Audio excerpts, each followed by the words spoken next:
जिंदगी से लगोरी हट गईनी हो, रेल गाड़िए के नीचे आके कट गईनी हो। तोहरा जिंदगी से लगोरी हट गईनी हो, रेल गाड़िए के नीचे आके कट गईनी हो।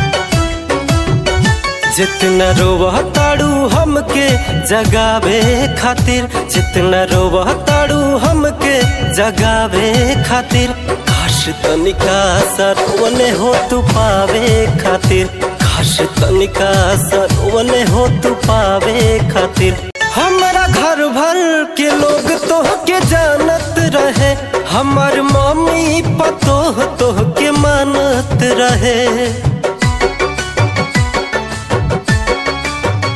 हमारा घर भर के लोग तोह के जानत रहे, हमार मम्मी पतोह तोह के मानत रहे। मुँह कवन लेके जैती देखावे खातिर, मुँह कवन लेके जैती देखावे खातिर, काश तनिका सरवने हो तू पावे खातिर, काश तनिका सरवने हो तू पावे खातिर।